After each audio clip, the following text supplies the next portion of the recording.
Good day, everyone, especially to the grade 11 students who are watching right now. Welcome to TV Escuela. I am teacher Maya G. Espinosa from Compostela National High School, Compostela East District. We are here happy to serve you for bringing exciting and fun-filled learnings. I will be your teacher for today's lesson in Physical Science, Module 3, Polarity of Molecules. Please prepare your modules, pen, and a separate sheet of paper for your answers. Are you now ready? That's great! After going through this module, you are expected to differentiate polar and nonpolar bonds. Determine the polarity of chemical bonds between atoms using concept of electronegativity. Familiarize the different molecular shapes. Explain how polarity of bonds and molecular geometry affects the polarity of molecules. Before we proceed with our discussion, let us first review the lesson on the previous module. What have you remembered about chemical bonds? That's good! Chemical bonds are formed when atoms lose, accept, or share electrons. An ionic bond occurs when there is a transfer of one or more valence electrons from one atom to another. It exists between metal and non-metal atoms where metal loses electrons while non-metal accepts the electrons donated by metal. On the other hand, when two non-metal atoms combine, neither of them loses or gains electrons. Instead, electron pairs are being shared by both atoms, and the type of chemical bonds formed is called covalent bond. Tell whether the following compound is an ionic compound or a covalent compound based on the type of chemical bond present.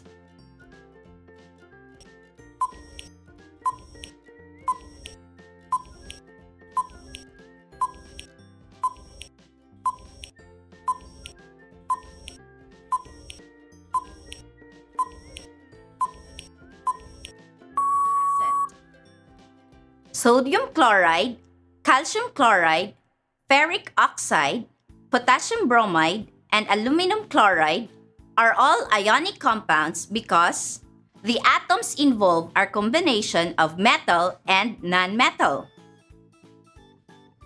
On the other hand, carbon dioxide, carbon tetrachloride, nitrous oxide, phosphorus pentachloride, hydrogen chloride are covalent compounds because the atoms involved are both nonmetals. It is good that we are able to recall the difference between ionic bond and covalent bond. You have learned that a covalent is a shared pair of electrons between two atoms. But are the electrons equally shared by the combining atoms? How does a polar covalent bond differ from a nonpolar covalent? Did you know that electronegativity of an atom can be used to further classify covalent bond into polar and nonpolar?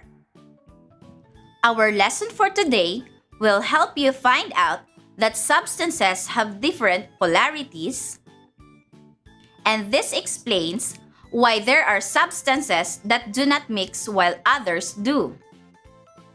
Have you noticed why water and oil do not mix? This is because water is a polar molecule and oil is a nonpolar.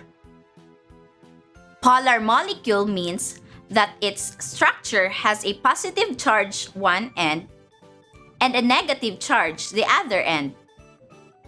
Water molecules stick together because the positive end of one water molecule is attracted to the negative end of another. The structure of an oil molecule is nonpolar. Its charge is evenly balanced rather than having a one positive and one negative end. This means oil molecules are more attracted to other oil molecules than water, and water molecules are more attracted than oil, so the two never mix. The polarity of molecules is determined by two factors: the polarity of bonds based on electronegativity difference of the atoms involved, and the geometrical shape of molecules, which can be predicted via valence shell electron pair repulsion VSEPR theory. Electronegativity measures the relative tendency of an atom to attract electrons to itself when chemically combined with other atoms.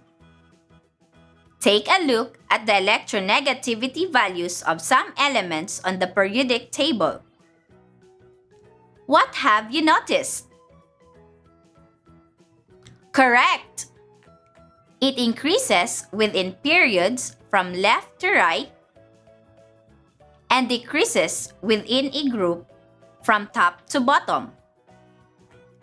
Take note also that the higher the value of electronegativity, the more it tends to attract electron towards itself. So what is the connection of electronegativity to the polarity of bonds? We could use the En values of atoms involved to get the absolute En difference, which will help us in predicting what type of chemical bond that would exist between them. Table 1 shows the type of bond based on the electronegativity difference of bonded atoms. The electronegativity difference of ionic bond is greater than 1.7. Polar covalent bond is between 0.5 to 1.6, and nonpolar covalent is less than 0.4. For example, you are asked to predict what type of bond is present between the following pairs of atoms by determining their electronegativity difference. Solution. In number 1, the electronegativity of calcium is 1 and the electronegativity of chlorine is 3. Therefore, the electronegativity difference is 1 minus 3 equals negative 2 or 2. So the chemical bond is ionic bond. Number 2. The electronegativity of chlorine is 3. Therefore, the electronegativity difference is equal to 3 minus 3 equals 0. The chemical bond is nonpolar covalent bond. Number 3. The electronegativity of hydrogen is 2.1 and the electronegativity of chlorine is 3. Therefore, the electronegativity difference is equal to 2.1 minus 3 equals negative 0.9 or 0.9. The chemical bond is polar covalent bond.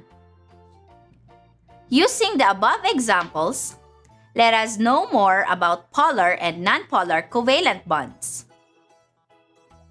A polar covalent bond is formed when electrons are shared unequally by two atoms in a compound. The bonded pair of atoms form an electric dipole. Dipole means two poles, which means that a molecule has one positive end and one negative end. In this type of bond, the atom with a higher En value becomes the partial negative pole, while the atom with a lower En value becomes the partially positive pole. Always bear in mind that the direction of the arrow is always pointing from a more electropositive pole to the more electronegative pole. Take hydrogen chloride for example. Hydrogen has higher electronegativity than chlorine. Thus, the direction of the arrow is from hydrogen pointing to chlorine.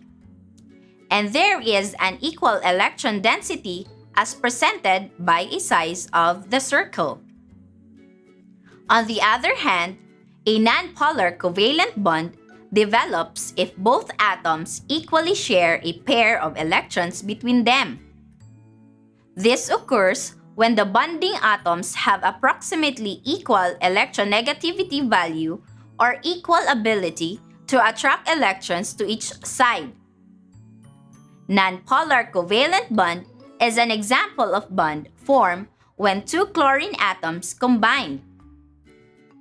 You just have learned how to predict the type of bond polarity simply by calculating the electronegativity difference of atoms. The next question is, how about those molecules consisting of more than two atoms like water, tetrachloromethane, ammonia, and carbon dioxide? For polyatomic molecules, both the bond polarity and molecular shape determine the overall molecular polarity. In terms of molecular geometry, the valence shell electron pair repulsion or VSEPR theory would help us determine the spatial arrangement of atoms in a polyatomic molecule. You can predict the shape or molecular geometry of a substance using the following steps. Step 1. Determine the central atom of a molecule. The central atom is the least electronegative element. Step 2. Draw the appropriate Lewis dot structure for the molecule. Step 3. Count the number of bonding pairs of electrons and non-bonding around central atom. Step 4. Determine the electron pair orientation using the total number of electron pairs. And step 5. Name the shape based on the location of atoms. Consider the examples below. Example 1. Predict the molecular geometry of boron trichloride. Step 1. Electronegativity of boron is equal to 2.0. Electronegativity of chlorine is equal to 3.0. Therefore, boron will be the central atom and 3 chlorine atoms are attached to it. By looking at the chemical formula, you will also have an idea that boron will be the central atom and 3 atoms of chlorine are attached to it. Step 2. Draw the appropriate Lewis dot structure of the molecule. Step 3. The central atom has 3 electron pairs, 3 bonded pairs, and no lone pair. Step 4. The electron pair orientation of 3 electrons is trigonal planar. Step 5. The molecular shape of boron trichloride is trigonal planar. Example 2. Predict the molecular geometry of carbon dioxide. Step 1. Electronegativity of carbon is 2.5. Electronegativity of oxygen is 3.0.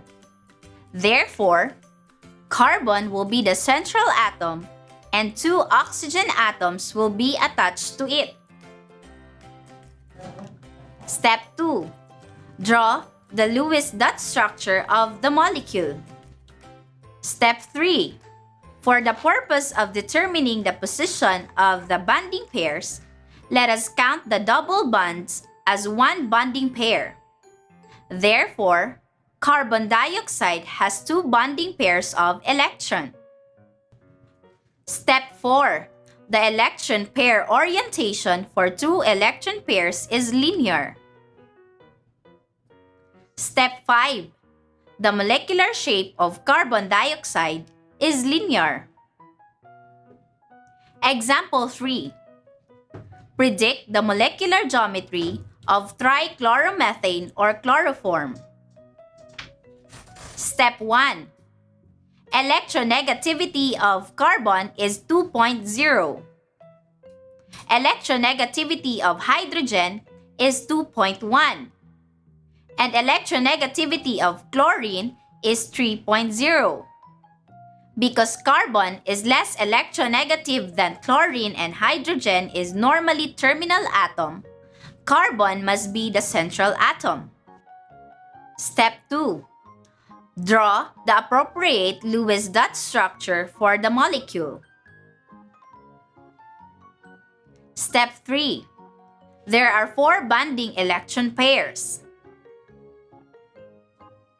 Step 4. The electron pair orientation for 4 electron pairs is tetrahedral. Step 5. The molecular shape of trichloromethane is linear. Now that you have learned how to determine the molecular geometry, let us now go on to our discussion on polarity of molecules based on molecular shapes. You may study the diagram and we will use it as our guide. Always remember this flowchart to determine if molecule is polar or non-polar. Is the shape symmetrical in 3D? If the answer is no, the molecule is polar. If the answer is yes, are all atoms bonded to the central atoms the same? If the answer is no, the molecule is polar. If the answer is yes, the molecule is non-polar.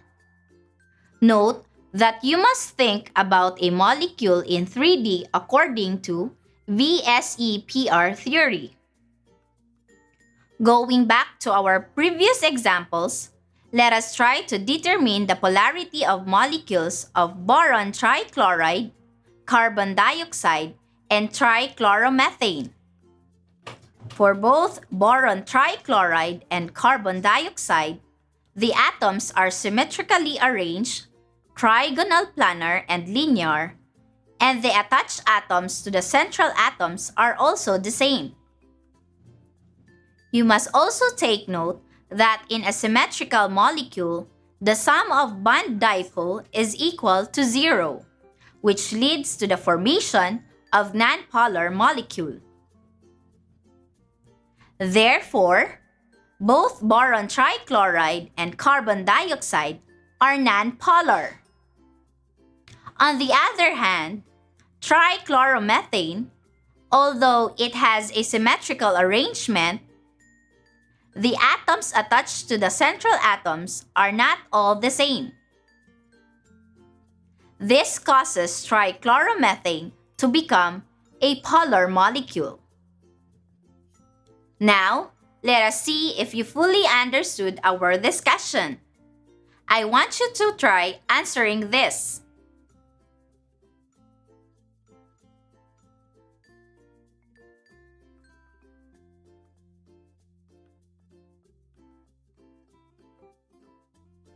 If you were able to answer nitrogen trihydride ammonia and water are polar molecules because the bond dipole cannot be cancelled because of the presence of lone pairs on the central atom, and carbon tetrachloride or tetrachloromethane and hydrogen bromide are nonpolar molecules, you are correct. Job well done! You may now proceed to the rest of this module. Please continue to answer the activities and assessment on your module to learn more about the lesson. You can check if your answers are correct using the answer key provided at the back of your module. Read carefully and follow the instruction. I hope you had fun learning our lesson today. Again, I am teacher Maya Garganta Espinosa of Compostela National High School, Compostela East District, saying, dito sa TV Eskwela, sa pag-aaral, sama-sama. Bye-bye!